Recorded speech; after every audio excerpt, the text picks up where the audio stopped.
Hey guys, how's it going? I've been getting a lot of requests on how I shoot my GoPro stuff, so I just wanted to do a quick little how-to on my settings and yeah, how I get the shots I get. So first off, I'm running the new GoPro 9. The main thing I think that maybe separates my footage from more traditional footage that you see from GoPros is I like to run these ND filters. So the ones I've gone with are just these Telson's one I got on Amazon. There's a few other brands that are making some, but these seem to be pretty good for the price. So yeah, with the new GoPro 9 and these filters, pretty much just slide straight on. And it's got like some rubber to kind of hold it in place. Pretty much whenever I film, I'm wearing this 100% Trajecta helmet. I like to wear it under the visor. Definitely drives me crazy when I see visors and GoPro shots. That's pretty much the only thing I can stare at. So I like to get the visor out of the shot. My GoPro's mounted a little bit off to the side just to fit with all the vents that this helmet has. So yeah, I run it here under the visor. This thing's GoPro snaps in nicely. And then pretty much put it all the way up. I feel like I generally, I don't know, I've gotten pretty good at eyeballing it now. But yeah, just do a couple test shots, make sure it's not pointing too far down. That's usually the most common issue, is that people's GoPros are pointing too far down. So yeah, try and find a good place. This thing fits pretty perfectly in here with the visor in the up position. So yeah, let's dive into some settings. All right, so here we are. We're gonna go ahead and get into the GoPro settings. Go into activity mode. That's where I have kind of everything saved. Click this little pencil icon. All right, here we are. So resolution, I pretty much shoot everything 4K 24 frames per second. The lens I run is Super View, which is the widest lens you can run. Hyper smooth, I like to keep that on, just not in the boost mode. The boost mode doesn't like the slower shutter speed for whatever reason, which I'm going to talk about here shortly. So hyper smooth 3.0 on, no boost for me.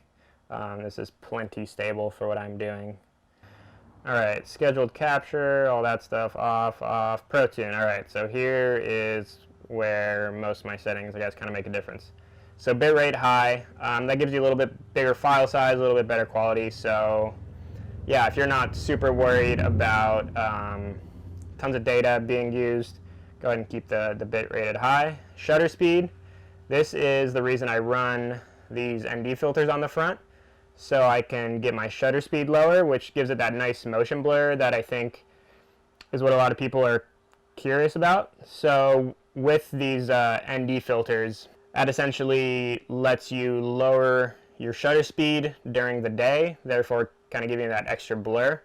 So pretty much in the daylight, I'm running an ND32, which is one of the 3 included in that kit that I got off Amazon. There's also an ND16 and an ND8. Sometimes the ND16 I'll use if it's a little later in the day or on a cloudy day. And to be honest, I have not found myself using the ND8 yet, but potentially if the right conditions ask for it, I would use it.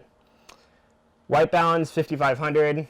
That's your daylight balance. That's the color temperature that the sun puts out. ISO minimum, 100. ISO max at 400. ISO, if you have the correct ND filter on the front, you shouldn't need to really have your ISO go any higher than 400. That's just kind of bringing in unwanted noise. So yeah, keep that as low as possible. Sharpness low, that's another thing that I learned kind of through some research, is that the GoPro camera itself, I guess, adds a lot of extra sharpening, which I'm not a huge fan of how it looks, so I go ahead and turn that low. GoPro color, I usually just use their standard picture profile, and yeah, for me it usually works. Some maybe higher contrast times I would use the flat profile that's under here to just get a little more control over those shadows and highlights. But yeah, GoPro color tends to work for me pretty well. Now going into audio, I don't really mess with audio. I pretty much use Reels for a lot of the stuff I make with GoPros, so you don't get any audio anyways.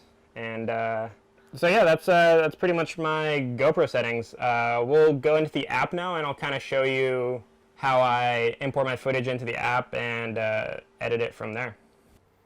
Alright, so here we are in the GoPro app. I'm going to go ahead and just go through some old footage that I've already shot. So this is a video I posted a little while back that I think some of you guys may have seen. Well, anyways, go into the settings here.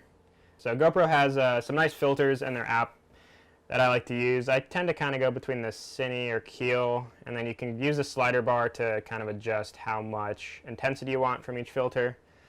So yeah, that's usually kind of the first thing I'll do, and then I'll just kind of do a quick adjustment if exposure needs any adjustment, contrast, vibrance, color, temperature, all that stuff. I tend to like stuff a tiny bit warmer, so you can see here I've leaned a little bit warmer than a 5500 Kelvin. But besides that, yeah, not much. Yeah, that's pretty much my GoPro process to get the kind of footage that I'm posting on Instagram. So yeah, that's pretty much it. That's kind of my process for how I shoot my GoPro stuff with the new Hero 9. If you guys have any questions, feel free to leave them in the comments and I'll do my best to answer them. But yeah, thanks for watching.